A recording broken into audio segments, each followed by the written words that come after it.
اکبر نے اشارہ پاتے ہی گیٹ کے دونوں پٹ بند کر دیے۔ پٹ بند کرنے سے پہلے اس نے گھر کے دروازے پر ایک نظر ڈالی۔ دادا غفور اندر جا چکے تھے، ماموں فرقان دروازے میں داخل ہو رہے تھے۔ پھر اس نے گھر کا دروازہ بند ہوتے دیکھا۔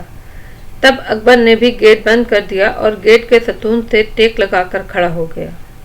اکبر کا دل بڑی تیزی سے دھڑک رہا تھا۔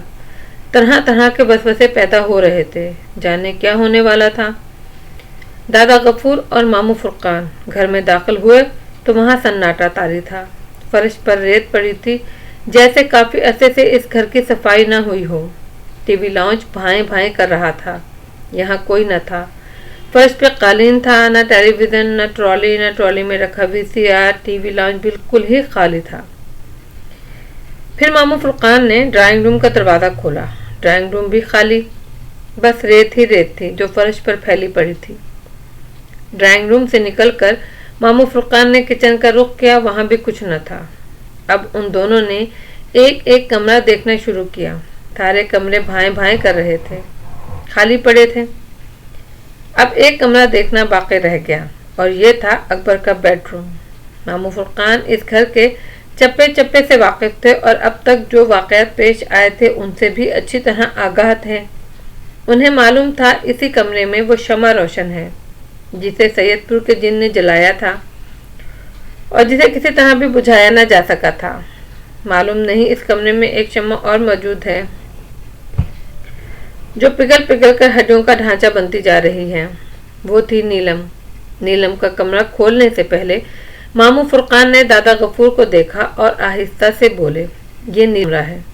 اچھا، تم پیچھے ہٹو، میں دیکھتا ہوں۔ اندر جا کر دادا غفور نے آگے بڑھتے ہوئے کہا، میں بھی آپ کے ساتھ چلوں گا۔ ماموں فرقان پیچھے ہٹتے ہوئے بولے۔ دادا نے گردن کے اشارے سے اسبات میں جواب دیا۔ انہوں نے کچھ پڑھنا شروع کر دیا تھا۔ ان کے ہونٹ تیزی سے ہل رہے تھے اور تسبیح کے دانے انگلیوں میں رقصاں تھے۔ کچھ پڑھنے کے بعد انہوں نے بند دروازے پر پھونک ماری اور ہینڈل پر ہاتھ رکھا۔ ماموں فرقان کو معلوم تھا دروازہ اندر سے بند ہوگا، نہیں کھلے گا، کیونکہ اب تک کی روایت کے مطابق یہ بات ثابت تھی کہ سب کمرے کھل جاتے تھے، لیکن یہ کمرہ کسی سے نہیں کھلتا تھا۔ اگر کوئی اسے کھولنے پر یا اندر جھانکنے کی کوشش کرتا تو اس کا انجام بڑا ہی بھیانک ہوتا تھا۔ ماموں فرقان کی اس وقت حیرت کی انتہا نہ رہی جب ہینڈل پر ہاتھ رکھتے ہی وہ دروازہ کھلتا چلا گیا۔ دادا غفور نے کمرے میں داخل ہونے کے بجائے دروازے کو زور سے دھکا دیا اور وہ دیوار سے جا لگا۔ کمرے میں ملگچا سا اندھیرا پھیلا تھا۔ یہ کمرہ بھی خالی تھا۔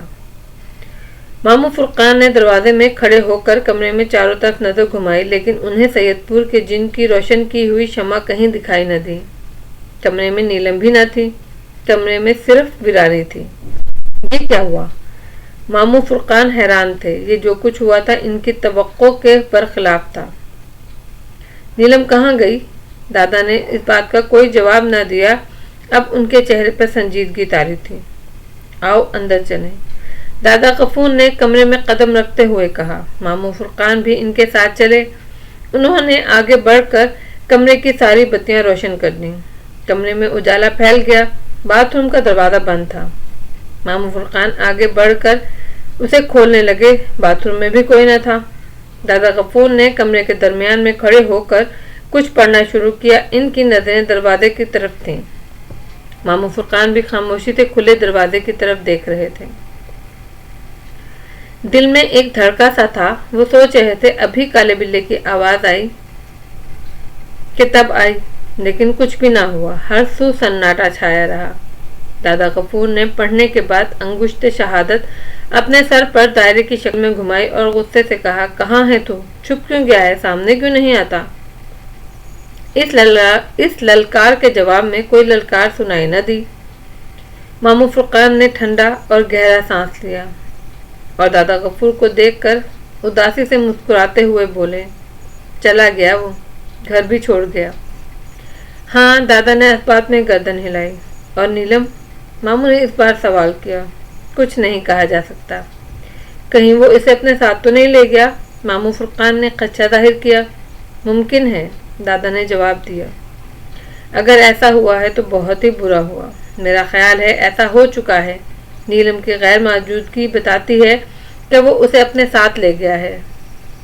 اوہ، املی والے بابا کی بات اب میری سمجھ میں آئی۔ وہ کیا؟ انہوں نے مجھے عمل بتانے سے آناکانی کی تو اس کی کیا وجہ تھی؟ ماموں نے کہا۔ اب ان کا جملے کا مفہوم بھی واضح ہو گیا ہے جو انہوں نے اس وقت کہا تھا۔ وہ کیا؟ دادا نے پوچھا۔ انہوں نے کہا تھا سانپ تو نکل گیا، اب لکیر پیٹنے کا کیا فائدہ؟ انہیں یہ سب معلوم تھا، اسی لیے انہوں نے عمل بتانے سے گریز کیا۔ ماموں فرقان کے چہرے سے پریشانی چھلکنے لگی۔ سے بولے، اب معاملہ اور پیچیدہ ہو گیا ہے۔ پہلے تو یہ تھا کہ وہ ہمارے سامنے تھا، ہم اس سے کوئی نہ کوئی توڑ نکال لیتے، لیکن اب کیا کریں گے؟ وہ یہاں سے بھاگا ہی اس لیے ہے کہ ہم لوگوں نے اس کا ناک میں دم کر دیا تھا، اسے سکون سے رہنے نہیں دے رہے تھے۔ دادا کمرے سے باہر آئے۔ ماموں فرقان نے کمرے کی بتیاں بجھائیں اور خاموشی سے سر جھکائے وہ بھی دادا کے پیچھے پیچھے چل پڑے اور آہستہ سے بولے، کیا آپ کو پورا یقین ہے سید پور کا جن گھر چھوڑ چکا ہے؟ ہاں، اب اس میں کوئی شبہ باقی نہیں۔ اگر وہ یہاں ہوتا تو اب تک ظاہر ہو چکا ہوتا، اور اس بات کا کسی حد تک یقین مجھے حضرات کے عمل کے بعد ہی آ گیا تھا۔ دھواں نہ ہونے کے باوجود کچھ بھی دکھائی نہیں دے رہا تھا۔ اگر آپ اجازت دیں تو گھر کے پیچھے چکر لگا آؤں۔ ماموں جو ابھی تک تذبذب میں تھے کہنے لگے، وہ کس لیے؟ ہو سکتا ہے نیلم وہاں ہو۔ اچھا دیکھ آؤ، تسلی کر لو، میں گیٹ کی طرف چلتا ہوں۔ آپ 1 منٹ یہیں ٹھہریں، میں ذرا گارڈن میں دیکھ کر آؤں، پھر آپ سے ایک ضروری بات کرنی ہے۔ وہ اکبر کے سامنے نہیں ہو سکے گی۔ چلو ٹھیک ہے، تم گارڈن کا چکر لگا آؤ، میں ٹھہرا ہوں، دادا غفور نے کہا۔ ماموں فرقان تیز تیز قدموں سے گھر کے پچھلے حصے میں پہنچے۔ وہاں انہوں نے ادھر ادھر نظریں دوڑائیں گھمائیں، لیکن وہاں کچھ نہ تھا، نہ نیلم کا کوئی نشان۔ وہ شرمندہ سے واپس آئے اور بولے، ادھر کوئی نہیں، ادھر ادھر کہیں کوئی بھی نہیں ہے۔ کیا اکبر کو نیلم کے بارے میں صاف صاف بتا دیں؟ یہی بات میں آپ سے کرنا چاہ رہا تھا۔ میرے خیال میں تو بتا دینا چاہیے، دادا نے گھر کے دروازے کی طرف بڑھتے ہوئے کہا۔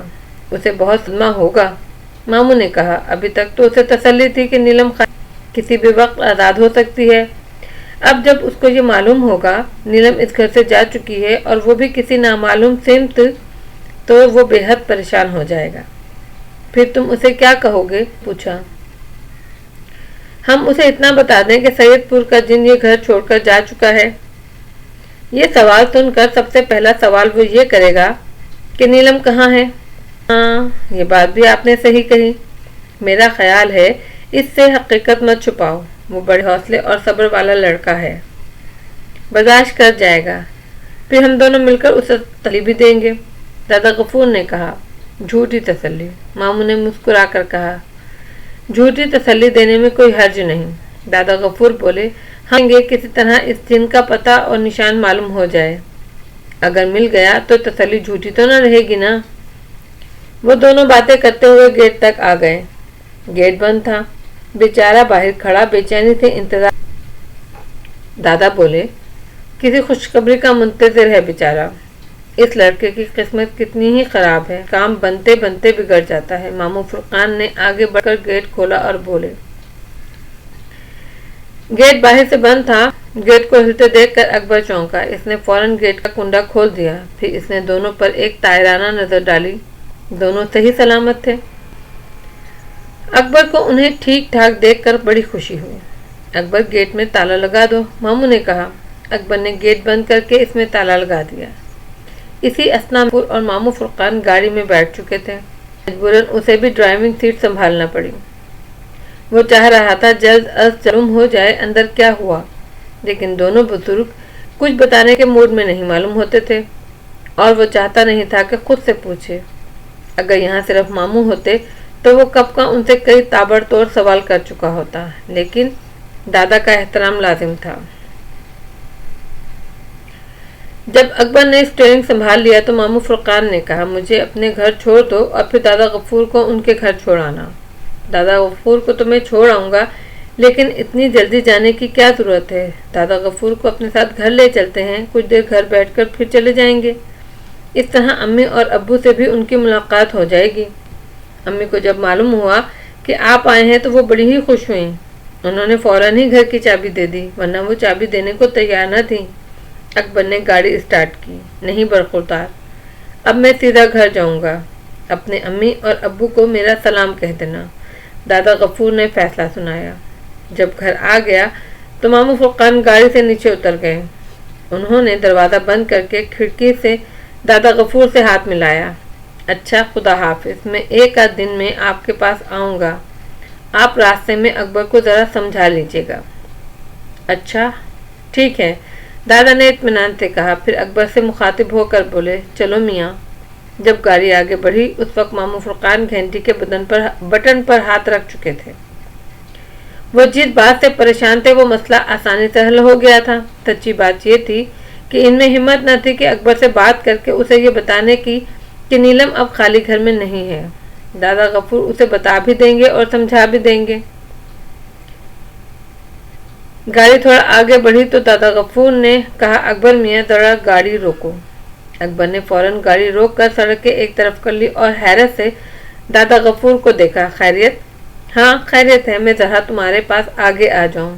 یہ کہہ کر وہ گاڑی کی پچھلے حصے سے باہر نکلے اور اگلا دروازہ کھول کر اکبر کے برابر بیٹھ گئے۔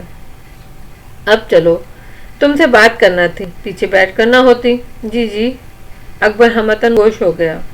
اکبر، میں تمہیں ایک اچھی اور ایک بری خبر سنانا چاہتا ہوں، سن لو گے؟ جی بالکل، اکبر نے گاڑی کی رفتار بڑھاتے ہوئے کہا۔ جو اچھی خبر ہے وہ بھی بری ہی کے اندر ڈوب گئی ہے، اس لیے خاصے حوصلے کی ضرورت ہے۔ میں تمہیں ایک سمجھدار اور بڑے ہی حوصلے کا لڑکا پاتا ہوں۔ تم نے اب تک جس بردباری کا مظاہرہ کیا ہے وہ تمہارا ہی خاصا ہے۔ سمجھدار بھی ہو، عقل مند بھی ہو اور صابر شاکر بھی ہو۔ جی دادا، شکریہ، آپ جو کہنا چاہتے ہیں اطمینان سے کہیں۔ اکبر نے بظاہر اطمینان سے کہا، لیکن اندر سے اس کا اطمینان اڑ گیا تھا۔ تم کو کچھ اندازہ ہے میں خالی گھر کیوں گیا تھا؟ دادا غفور نے سوال کیا۔ جی نہیں، اکبر نے فوراً جواب دیا، میں اس خالی گھر میں ایک بات کی تصدیق کرنے گیا تھا، دادا غفور نے بتایا۔ کس بات کی؟ اکبر نے پوچھا۔ حاضرات کرنے پہ مجھے کچھ ایسا محسوس ہوا تھا جیسے جن نے اس گھر کو چھوڑ دیا ہو۔ پھر دادا؟ اکبر نے بڑے ہی جوش سے کہا۔ جب میں اور فرقان خالی گھر میں داخل ہوئے تو ہمیں یقین ہو گیا سید پور کا جن اس گھر کو خالی کر گیا ہے، دادا غفور نے بتایا۔ واقعی دادا؟ اکبر نے خوشی کا اظہار کیا۔ وہ گھر بالکل خالی ہو گیا ہے، سارے کمرے کھلے ہوئے ہیں، حتیٰ کہ وہاں جن کی جلائی ہوئی شمع بھی نہیں، دادا غفور نے مزید بتایا۔ دادا، یہ خبر آپ نے مجھ سے اب تک چھپا کر کیوں رکھی؟ مجھے وہیں کیوں نہ بتایا؟ اللہ تیرا شکر ہے، نیلم اس ظالم کے پنجے سے آزاد ہو گئی۔ اچانک ہی اکبر کے دماغ میں دھماکہ ہوا، ایک بجلی سی گری۔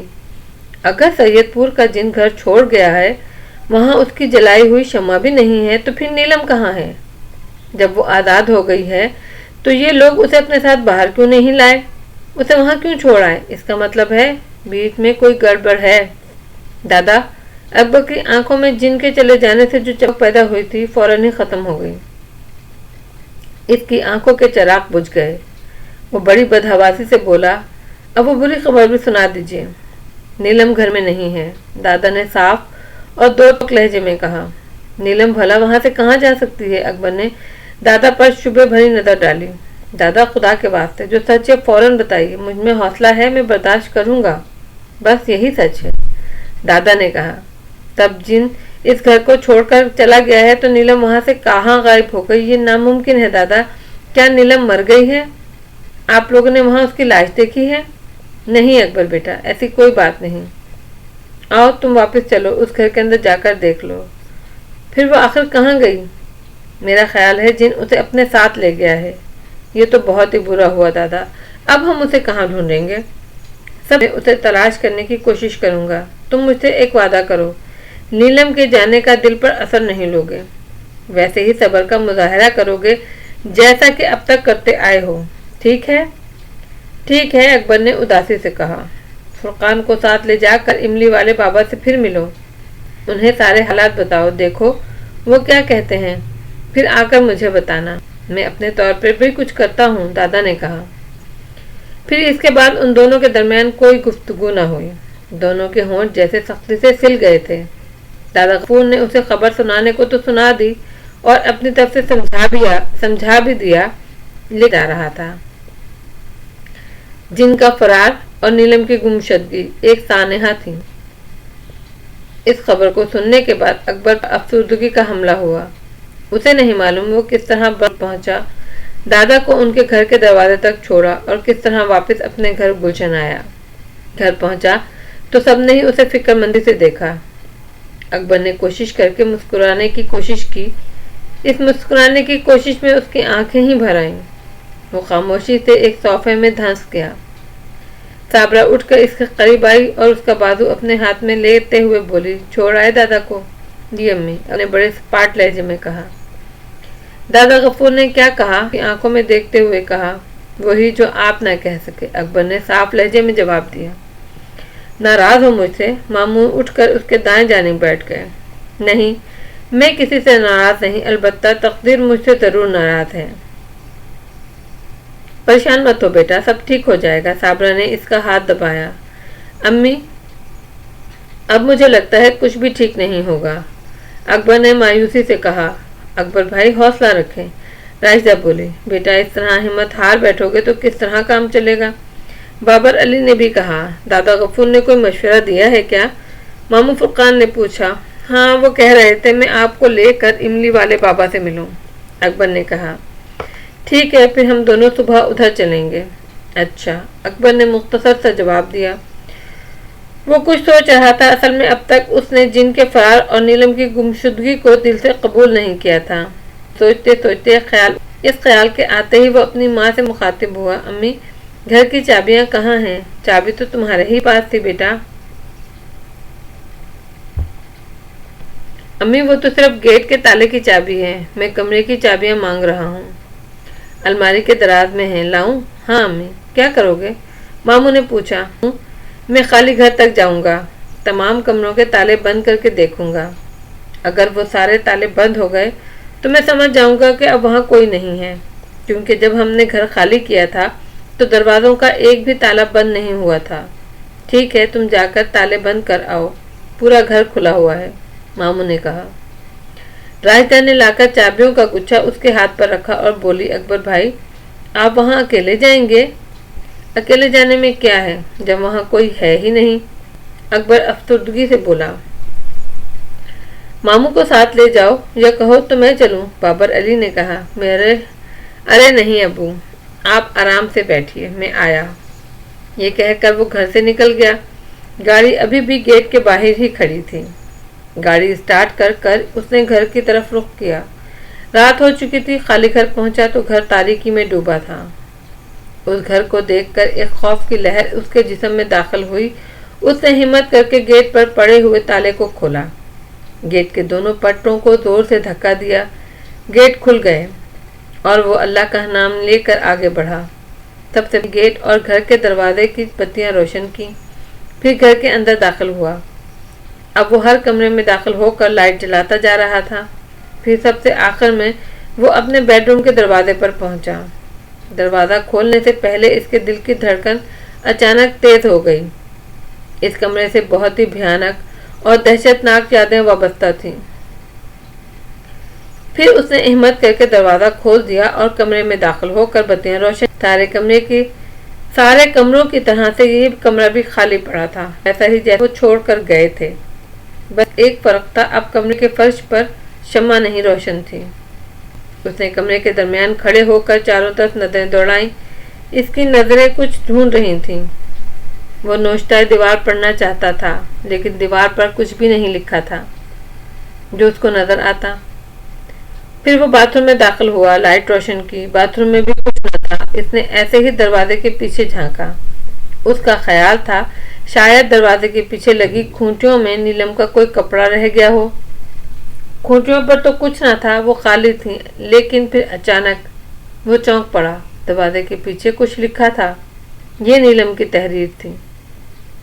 شاید اس نے اپنی لپسٹک سے قلم کا کام لے کر یہ لکھا تھا، اکبر، میں تمہاری ہوں، مجھے بھول نہ جانا۔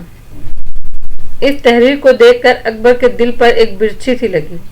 اس کے سینے کے سارے زخم کھل گئے. وہ جو بڑی مشکل سے اپنے آپ کو ضبط کیے ہوئے تھا، ضبط کے سارے بند ٹوٹ گئے. اس کی آنکھوں میں آنسوؤں کا سیلاب امڑ آیا. اس نے دروازے کو پکڑ لیا اور پیشانی اس پر تحریر پر رکھ دی. اب وہ سسک سسک کر رو رہا تھا. اس کے جسم پر لرزہ طاری تھا اور دکھ آنسو بن کر اس کی آنکھوں سے بہہ رہے تھے. نیلم، میری نیلم، تم کہاں چلی گئیں؟ تم مجھے اکیلا کیوں چھوڑ گئیں؟ اب میں کیا کروں نیلم، میں کیا کروں؟ بتاؤ بتاؤ میری نیلم. اس کے آنسو، اس کی آہو بکا، اس کی پکار اگر کوئی سن لیتا تو اس کا دل دہل جاتا. وہ دروازے سے چپکا جانے کتنی دیر روتا رہا. تب اچانک اسے احساس ہوا جیسے کسی نے اپنا نرم ہاتھ اس کے کاندھے پر رکھا ہو. اکبر نے فوراً پلٹ کر دیکھا لیکن وہاں تو کوئی نہ تھا. وہ اپنے آنسو پوچھتا ہوا باتھ روم سے نکل آیا. چند سیکنڈ وہ کمرے میں کھڑا رہا، پھر اس نے کمرے کی بتی بند کی، باہر آیا. اس کے بعد اس نے تالے میں چابی گھمائی، تالا بند ہو گیا. پھر اس نے ایک ایک کر کے سارے گھر کی بتیاں بجھا دی اور سب کمروں کو مقفل کر دیا. پھر اس نے کمرے کے بڑے دروازوں میں بھی چابیاں گھمائیں، وہ بھی بند ہو گیا. تھکے قدموں سے چلتا اور بھیگی آنکھوں سے دیکھتا وہ ٹوٹے دل کو لیے ہوئے گیٹ تک آیا. گیٹ بند کر کے گاڑی میں بیٹھا اور گھر کی طرف چل دیا. اب اسے یقین ہو ہی گیا کہ گھر خالی ہے. نہ اس گھر میں جن ہے نہ نیلم. گاڑی چلاتے ہوئے بار بار اس کی آنکھوں کے سامنے نیلم کی تحریر آ رہی تھی. اکبر، میں تمہاری ہوں، مجھے بھول نہ جانا. کریم کلر کے دروازے پہ لکھی ہوئی یہ سرخ تحریر اس کے دل پر چھلیاں چلا رہی تھی. اس کا دل ڈوب ڈوب جاتا تھا. وہ بمشکل اپنے گھر کے دروازے پر پہنچا. گیٹ کھلا ہوا تھا. اس نے گاڑی اندر جا کر پارک کی اور گھر میں داخل ہوا. گھر میں اس نے کسی سے کوئی بات نہ کی. چابیوں کا گچھا صابرہ کے ہاتھ پر رکھا اور کمرے میں چلا گیا. صابرہ نے اکبر کے پیچھے جانا چاہا تو بابر اور ماموں فرقان دونوں نے ہی اشارے سے منع کر دیا. اسے مت چھیڑو. اس کا چہرہ تو دیکھو کیسا ستا ہوا ہے، لگتا ہے جیسے بہت رو کر آیا ہو. صابرہ نے دکھ سے کہا. اسے اب تنہا چھوڑ دو، تم اس کے پاس جاؤ گی تو وہ اور روئے گا. بابر نے کہا جاؤ دیکھ آؤ. ماموں نے اجازت دی. وہ جانتے تھے صابرہ اپنی ممتا سے مجبور ہے. صابرہ نے فوراً ہی اکبر کے کمرے کا رخ کیا. یہ اچھا تھا کہ اس نے اپنا دروازہ اندر سے بند نہیں کیا تھا. صابرہ نے آہستہ سے دروازہ کھول کر اندر جھانکا. اکبر نے جوتے بھی نہیں اتارے تھے. بیڈ پر چت لیٹا چھت کو گھور رہا تھا اور گہری سوچ میں تھا. دروازہ کھلنے کی آواز سے اس نے دروازے کی طرف دیکھا. دروازے میں ماں کو پایا تو آہستہ سے بولا آ جائیں امی. تب صابرہ نے پورا دروازہ کھول لیا. مسکراتی ہوئی اندر داخل ہوئی اور بولی آرام کر رہے ہو؟ ہاں امی، اب تو زندگی میں آرام ہی آرام ہے. جس سے زندگی کی ہلچل تھی وہ تو چلی گئی. بیٹا فکر کیوں کرتے ہو؟ صابرہ نے اسے تسلی دی. کیا ہوا؟ گھر کے تالے بند ہو گئے؟ ہاں امی، کمرے سے شمع بھی غائب ہے. اکبر نے کہا امی مجھے اس گھر میں نیلم کا ایک پیغام ملا ہے. کیسا پیغام؟ صابرہ یہ کہہ کر اس کے نزدیک ہی بیٹھ گئی. باتھ روم کے دروازے کے پیچھے لپسٹک سے تحریر موجود ہے. ہائے! صابرہ کو حیرت ہوئی. کیا لکھا ہے وہاں؟ امی. پھر اکبر سے کچھ بھی بتایا نہ گیا. اس کی آنکھوں میں آنسو امٹ آئے. وہ اپنی ماں کی گود میں سر رکھ کر رویا. ایسا رویا کہ بس رویا ہی رویا. پھر صابرہ نے اس سے کچھ نہیں پوچھا اور خاموشی سے اس کے بالوں میں انگلیاں پھیرتی رہیں. اس کی آنکھوں کے آنسوؤں کو اپنے دوپٹے سے صاف کرتی رہیں اور اپنے آنسو اس کے سر پر گراتی رہیں. تھوڑی دیر کے بعد راشدہ کمرے میں داخل ہوئی. اس نے صابرہ کے نزدیک آ کر آہستہ سے کہا امی آپ تم چلو میں آتی ہوں. صابرہ نے کہا. تب اکبر نے اپنا سر صابرہ کی گود سے اٹھا کر تکیے پہ رکھا اور دوسری طرف کروٹ لی. صابرہ اپنی آنکھیں صاف کرتی ہوئی ٹی وی لاؤنج میں آئی تو بابر نے قدرے ناراضگی سے کہا اسی لیے تو میں تمہیں وہاں جانے سے روک رہا تھا. صابرہ نے بابر کی بات کا کوئی جواب نہ دیا. ماموں فرقان سے مخاطب ہوئی. ماموں آپ کو کچھ معلوم ہے نیلم نے اکبر کے نام کیا پیغام چھوڑا ہے؟ نہیں مجھے تو نہیں معلوم. ماموں فرقان نے کہا باتھ روم کے دروازے کے پیچھے وہ کچھ لکھ کر گئی ہے. ابھی یہ باتیں ہو ہی رہی تھی کہ گھر کی گھنٹی بجی. ماموں فرقان کا لڑکا عرفان حیدرآباد کے ایک بینک میں مینیجر تھا۔ وہ گھر میں داخل ہوا۔ عرفان یہاں اپنے باپ کی تلاش میں ہی آیا تھا۔ ماموں فرقان صبح کے گھر سے نکلے ہوئے تھے، وہ ابھی تک گھر واپس نہیں ہوئے تھے۔ عرفان گھر پہنچا تو اسے سارے حالات کا علم ہوا۔ ماموں فرقان ایک مرتبہ جن کے ہاتھ اٹھا چکے تھے، اس لیے گھر کا کوئی فرد نہیں چاہتا تھا کہ ماموں اس معاملے میں خود کو ملوث کریں، لیکن یہ بات کسی میں کہنے کی ہمت نہ تھی کیونکہ معاملہ رشتہ داری اور انسانی ہمدردی دونوں ہی کا تھا۔ مامی ریحانہ خاموش تو رہتی تھی کیونکہ وہ جانتی تھی کہ ماموں ضد کے پکے ہیں، ایک مرتبہ جو دل میں سما جائے وہ اسے کر ہی چھوڑتے ہیں۔ عرفان کچھ ماموں فرقان کے سامنے بول دیتا تھا۔ وہ جب بھی حیدرآباد سے آتا ماموں کو فون کرتا یا خط لکھتا، باپ کو اس معاملے میں تنبیہ کا ایک جملہ ضرور کہتا۔ آج بھی جب اسے معلوم ہوا کہ ماموں مہم پر نکلے ہوئے ہیں تو دل ہی دل میں وہ بہت کڑھا، لیکن اس نے ممانی ریحانہ کے سامنے اس کا اظہار نہ کیا۔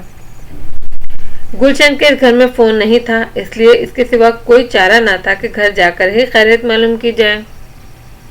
ممانی ریحانہ خاصی پریشان تھی اور ان کی پریشانی کا سبب بھی سب کو معلوم تھا۔ وہ وجہ صحیح تھی۔ ملیر کوئی اتنی دور نہیں تھا کہ ان لوگوں کو دوپہر تک گھر واپس آ جانا چاہیے تھا، مگر اب تو شام ہو چلی تھی۔ ماموں فرقان کا کہیں پتہ نہ تھا۔ تب عرفان نے نئے گھر کا پتہ لیا اور یہاں آ گیا۔ عرفان کو دیکھ کر فرقان مسکرائے اور بولے، تمہارے سے صبر نہ ہو سکا۔ ابا، آپ کو دیر بھی تو بہت ہو گئی ہے، عرفان نے بڑے مؤدبانہ لہجے میں کہا۔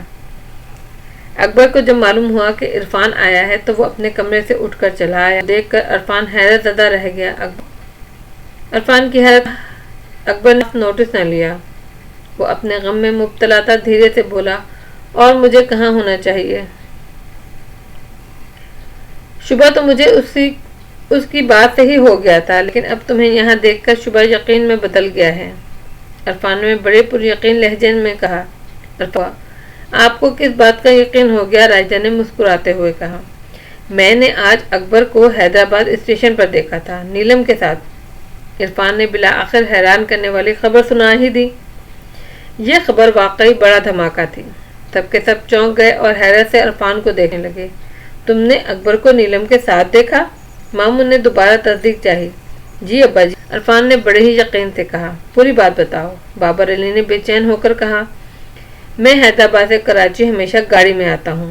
آج گاڑی خراب تھی تو میں نے سوچا چلو بڑے ہی دن ہوئے ٹرین سے سفر نہیں کیا، آج ٹرین کا سفر اسٹیشن پہنچا، میری گاڑی آنے میں دیر تھی۔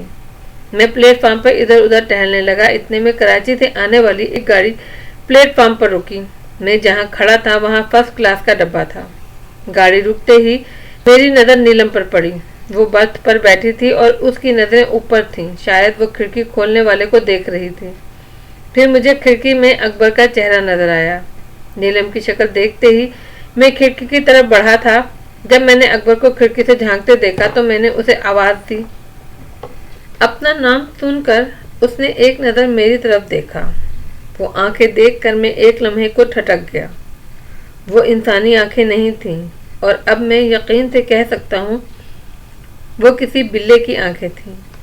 اس وقت کیونکہ مجھے یقین تھا میں اکبر کو اپنے سامنے دیکھ رہا ہوں، اس لیے میں نے اس کی آنکھوں پر زیادہ غور نہ کیا، لیکن اب جب کہ مجھے یقین ہو گیا ہے کہ وہ اکبر نہیں تھا تو وہ آنکھیں اپنے تمام اسرار کے ساتھ میرے سامنے ہیں۔ بہرحال اکبر نے اپنا نام سنتے ہی فوراً کھڑکی گرا لی۔ مجھے بڑی حیرت ہوئی، کچھ غصہ بھی آیا۔ یہ اکبر نے کیا کیا؟ میری طرف دیکھ کر بھی کھڑکی بند کر لی۔ کیا اس نے مجھے پہچانا نہیں، یا اگر پہچان لیا تھا تو پہچان کر انجان بن جانا چاہتا تھا؟ پھر مجھے غصہ آ گیا۔ میں نے طے کیا یہ اکبر مجھے نہیں پہچاننا چاہتا تو نہ پہچانے۔ یہ اجنبی بن گیا ہے تو میں بھی کیوں نہ اجنبی بن جاؤں؟ بس پھر یہ سوچ کر میں کھڑکی کے سامنے سے ہٹ آیا۔ کچھ دیر کے بعد گاڑی پلیٹ فارم سے چلی گئی۔ گھر آیا تو سب سے پہلے امی سے میں نے اکبر ہی کی شکایت کی کہ وہ اپنی بیوی کے ساتھ لاہور جا رہا تھا، لیکن اس نے مجھ سے اسٹیشن پر بات تک نہ کی، بلکہ مجھے پہچان کر فوراً کھڑکی بند کر لی۔ میری شکایت سن کر امی حیرت زدہ رہ گئیں۔ انہوں نے بڑے یقین سے کہا وہ اکبر نہیں ہو سکتا۔ کیونکہ اکبر تو آج صبح تمہارے ابا کے ساتھ ملیر املی والے بابا سے ملنے گیا ہے۔ پھر شام تک ابا گھر نہ پہنچے تو اور فکر لاحق ہو گئی۔ عجیب عجیب وسوسے دل میں پیدا ہونے لگے۔ تب امی نے گھبرا کر مجھے یہاں بھیج دیا کہ صحیح صورتحال معلوم کروں۔ یہ کہہ کر عرفان خاموش ہو گیا۔ عرفان کیا خاموش ہوا، گویا سب کی زبانیں سلب ہو گئیں۔ کسی میں ہمت نہ رہی کہ سوال کرے۔ اب سوال کرنے کی ضرورت بھی کیا تھی؟ سب کے سامنے آ گیا تھا، املی والے بابا کے جملے سے عرفان کے بیان تک ایک ہی داستان تھی، کڑی سے کڑی ملتی جا رہی تھی، اسرار کھلتے جا رہے تھے۔ اور اب یہ بات سب پر اچھی طرح عیاں ہو گئی کہ سید پور کا جن خالی گھر کو خالی کر گیا تھا۔ وہ اکیلا نہ گیا تھا، اپنے ساتھ نیلم کو بھی لے گیا تھا، اور کس طرح لے گیا تھا یہ بات بھی اب سامنے آ گئی۔ دادا غفور نے کہا تھا املی والے بابا سے رجوع کیا جائے۔ دادا غفور کے اس حکم پر عمل کرتے ہوئے ماموں فرقان اور اکبر نے ایک مرتبہ پھر ملیر کے جنگل کا رخ کیا۔ جنگل میں داخل ہو کر جلد ہی وہ اس پگڈنڈی پر پہنچ گئے جو ان کی جانی پہچانی تھی اور جس کے ذریعے آسانی سے نہر تک پہنچا جا سکتا تھا۔ جنگل بالکل سنسان پڑا تھا۔ اکبر بڑا چوکنا ہو کر چل رہا تھا، اس کی نظریں دائیں بائیں گھوم رہی تھیں۔ گاہے بگاہے وہ پیچھے مڑ کر بھی دیکھ لیتا تھا۔ اکبر کیا پریشانی ہے؟ ماموں نے پوچھا۔ جی کوئی نہیں، اس نے مسکرا کر جواب دیا۔ پگڈنڈی والا راستہ ختم ہوا تو پتھریلا راستہ شروع ہوا، پھر وہ بھی ختم ہوا۔ اکبر کو اپنی بنائی ہوئی پتھروں کی نشانی دکھائی دینے لگی۔ نہر آ گئی۔ پھر وہ بائیں گھوم گئے۔ کچھ دور چلے تو املی کا تناور درخت نظر آیا۔ تھوڑا اور آگے بڑھے، انہیں املی کے درخت میں بنا ہوا محرابی کھوکھا بھی نظر آ گیا۔ اس کھوکھے کے سامنے پڑا وہ بھاری پتھر جس پر املی والے بابا آسن جما کر بیٹھتے تھے خالی تھا۔ املی والے بابا کا دور دور تک پتہ نہ تھا۔ پچھلی مرتبہ ایسا ہی ہوا تھا، لیکن بابا کہیں نظر نہ آیا۔ پھر جب اکبر نے پانی میں جانے کی تیاری کی تو بابا پیچھے سے نکل آیا۔ اب بھی شاید یہی ہو، یہی قیاس کیا گیا، اور وہ تنے کی طرف گیا۔ ماموں کیا کرنا چاہیے؟ اکبر نے پوچھا۔ مجھے تو گڑبڑ نظر آ رہی ہے، خیر تم ذرا چبوترے پر جا کر دیکھ ہی آؤ۔ کس قسم کی گڑبڑ ماموں؟ مجھے یوں لگتا ہے جیسے املی کے درخت کے پیچھے اب کوئی نہیں ہے۔ اچھا، میں دیکھتا ہوں جا کر۔ اکبر نے اپنے جوتے موزے اتارے، پینٹ کے پائچے اوپر چڑھائے اور نہر میں اتر گیا۔ ابھی اس نے پہلا قدم ہی آگے بڑھایا تھا کہ ایک بندر درخت کے پیچھے سے برآمد ہوا اور اچک کر بھاری پتھر پر بیٹھ گیا۔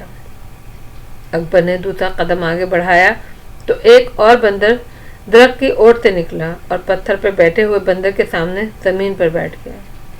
اکبر نے تیسرا قدم بڑھایا تو تیسرا بندر آیا۔ اب اکبر جیسے جیسے قدم بڑھاتا، ہر قدم پر ایک بندر درخت کے پیچھے سے نکلتا اور باہر آ کر زمین پر بیٹھ جاتا۔ پہلا بندر پتھر کے اوپر بیٹھا تھا، باقی آنے والے بندر دائرے کی شکل میں اس کے سامنے نیچے بیٹھتے جا رہے تھے۔ اکبر کو کچھ معلوم نہ تھا کیونکہ اوپر چبوترے پہ کیا ہو رہا ہے۔ چبوترا اونچا تھا، اسے وہاں کی صورتحال سیڑھیاں چڑھ کر ہی معلوم ہو سکتی تھی۔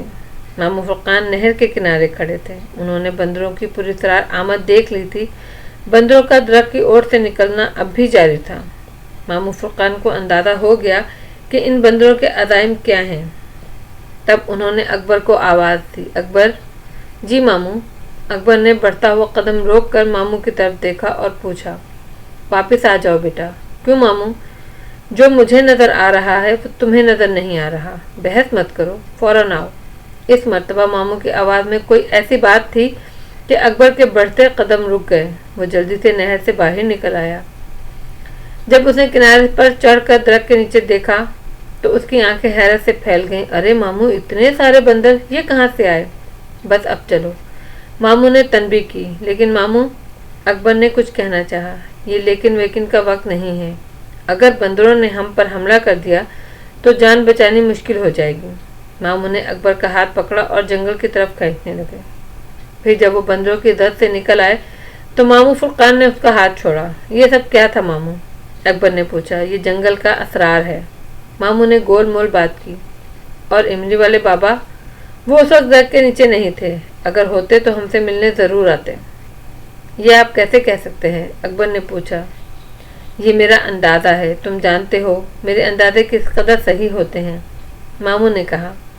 ماموں کا اندازہ درست تھا یا غلط، اس کی تصدیق ممکن نہ تھی۔ وہ دونوں ملیر کے جنگل سے مایوس لوٹ آئے۔ ان کی ملاقات املی والے بابا سے نہ ہو سکی۔ اکبر کے دل پہ گھٹاسی چھا گئی اور ہر سو اندھیرا پھیل گیا۔